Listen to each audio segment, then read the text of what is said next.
Good morning, race fans. Here on this Saturday, Jim Dandy Day 2021 at Saratoga. It is 8:35 a.m. on the West Coast where I am and 11:35 a.m. on the East Coast. And I have some shocking handicapping news for you folks. I have a $54 pick five and a $24 Grand Slam I'll offer. And while that isn't the shocking news, I'll now let you know what is. Essential quality is not included in either of my sequences, the pick five nor the Grand Slam. So call the police on me, why don't you?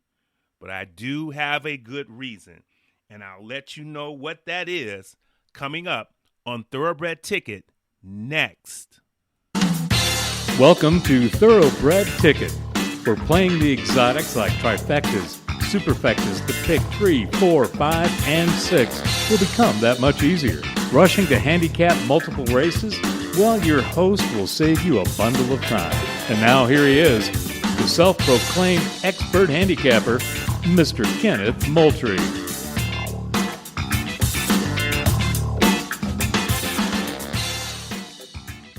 Ladies and gentlemen, and welcome to Thoroughbred Ticket, and I am your host, Kenneth Moultrie, here on this Jim Dandy Saturday 2021 at Saratoga.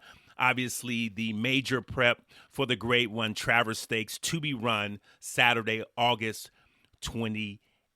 And as I said in my opening, I have a late pick five I want to offer you of the $54 value and a Grand Slam of the $24 value. I like to offer each and every Saturday, sometimes Sunday, the late pick five opposed to the early pick five or the middle pick five, if there is a middle pick five, based upon just the timing of it. The late scratches that come out on NYRA usually takes a long time, and so I don't want to rush to put up an early pick five less than an hour before post time, because many listeners or followers would not probably be able to get that information. So you have plenty time. The late pick five is going to cover races 7 through 11, and as well as the Grand Slam races 7 through 10. So that way, like I say, you have plenty of time to get you something to eat, do what you need to do, tune into Thoroughbred Ticket, and watch me hit this late pick five I'm giving to you, as well as the Grand Slam today. So obviously there are some scratches, and so let's go through them real quick. There are not a whole lot of them, which is good. We're looking at fast and good today. Fast on the main track, good on both the melon and the inner. And I do suspect if it is humid today at Saratoga, the sun is shining, we may see a firm turf course and for both the melon and the inner by the Bowling Green, maybe even a race or two before. But, as you know, the turf course is going to dry out a lot slower than the main track. The main track, like I said, is listed as fast, although I do not think that it is like top level fast or lightning fast as it would be like on Travers Day, and it should be on a day like this, Jim Dandy Day. I do think it's a little dull, but I do think by Jim Dandy and probably a few races before that you should get a fair fast main track as well. So let's see how that goes. Let's go over the scratches right now. Races 7. There's 3 scratches, and they're all of the main track only type. The 3 Trumpet Lily, the 5 Halo City, and the 11 Easy to Bless. All scratched.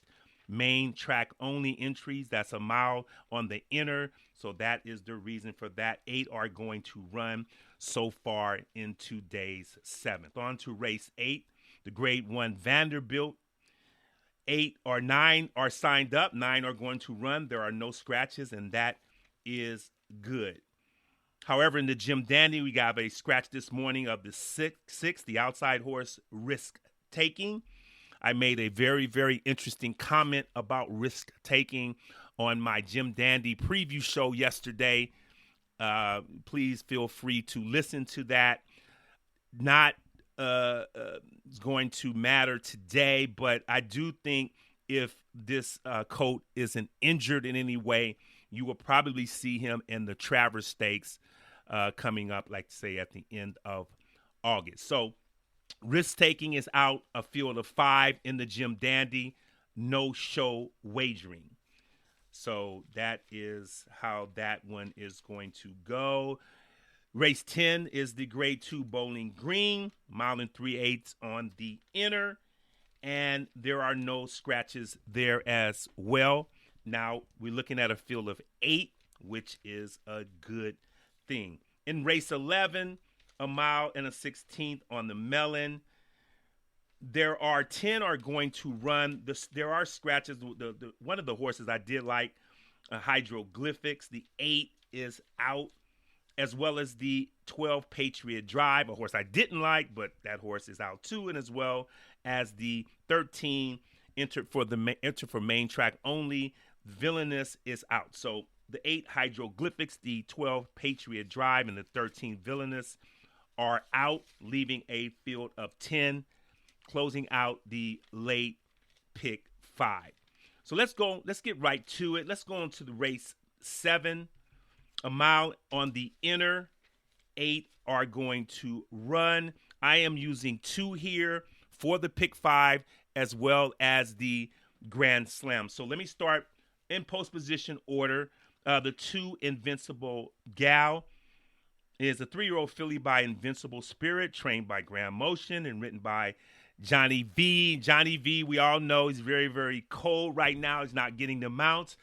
I mentioned this also on my Saratoga preview done before the first day of the meet, that how Johnny V was going to struggle here because he is not out to win titles anymore. He is not out to even ride 5 or 6 a day.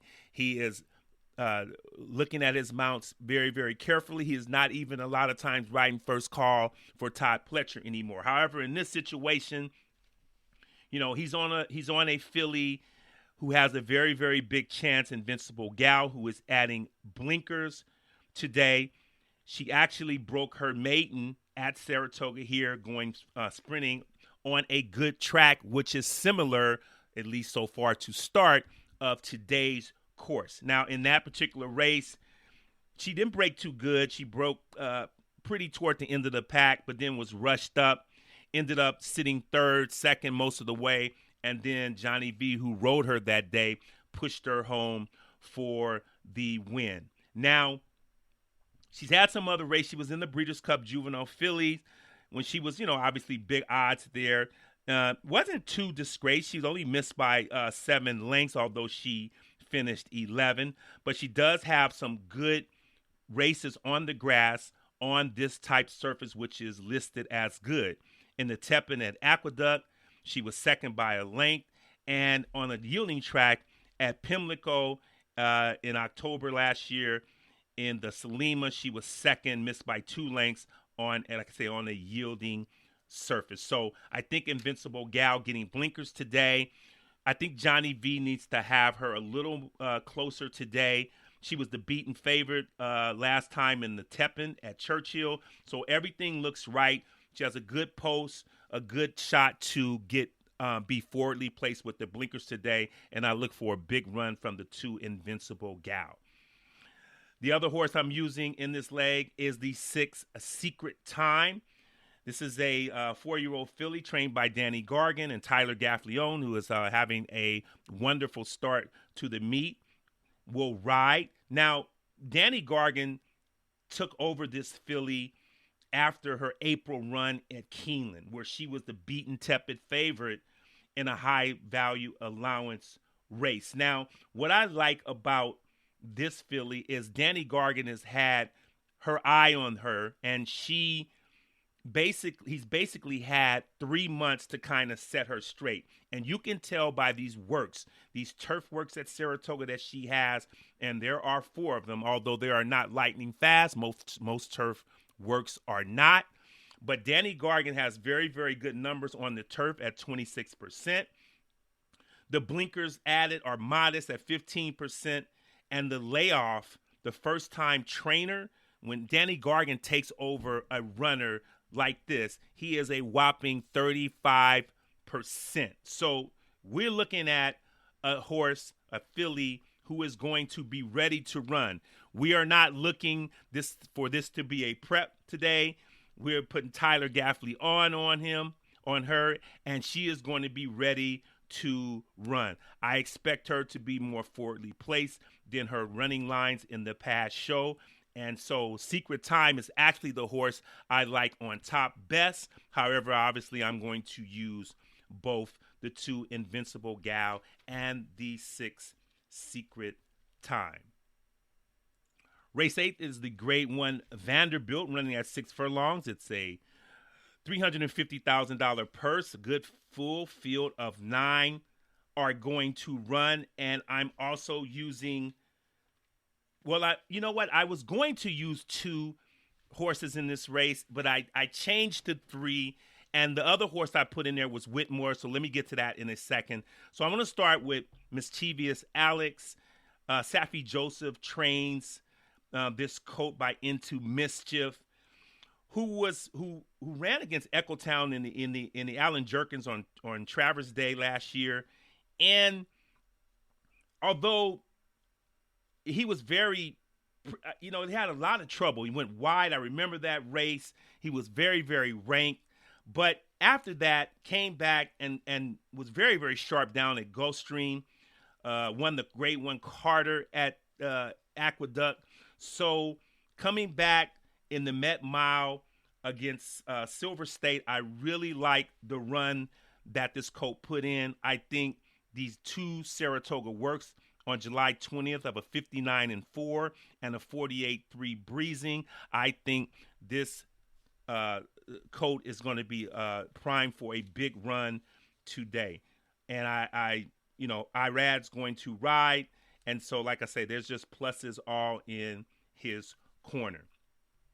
I'm not going to use Belmont Loving Firenze Fire, not because I don't think he can win at Saratoga. He does have a win at Saratoga, but I'm just thinking that, it's not so much that he loves Belmont. I just think that connections point him in the right spots at Belmont, and that's why he performs well there.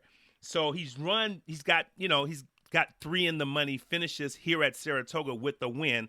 But like I said, I don't think this is the right spot for Firenze Fire. And like I said, I'm looking at the works. I don't like the works, so I am going to pass on Firenze Fire. Let's get to the 6 Whitmore, the second runner I am going to use here. Now, I will admit I am using this gelding very, very reluctantly. I'm looking at just how the last 3 times it looked like he had CZ Rocket beaten. And it's ironic that CZ Rocket is actually running today on the West Coast at Del Mar, and how they're kind of split and running on the same day. But it looked like he had CZ Rocket beaten, and just something seems to be amiss in those few races. It looks like Ron Moquette may have fixed whatever it is. I like those 2 Saratoga works, those 4 furlongs at 47 and at 48. Like I say, it is a reluctant throw in. Out of the 3 runners in this race who I like, Whitmore is the 3rd most least favorite that I like of the 3. However, I do like Whitmore better than the other 5 or 6 who I didn't pick. So I'm throwing Whitmore in there. I think, I'm thinking that, as much as Ron Moquette loves Ricardo Santana, I'm thinking that Ricardo needs this win on this gelding to keep this mount. I think, it gets to a point to when you keep, losing and missing by these small amounts, and if something is not going right, and maybe you just have to make a change. So I think Ricardo's, like he does always, going to be riding this gelding very, very extra hard. And so I had to throw Whitmore in there. I don't want him beating me, so he is included in my pick 5. Now I'm going to go back to the Grand Slam because I'm not using Whitmore in the Grand Slam because not that I don't think Whitmore can win. I just only like to use two horses in each leg of a Grand Slam unless I'm very confident that I can nail all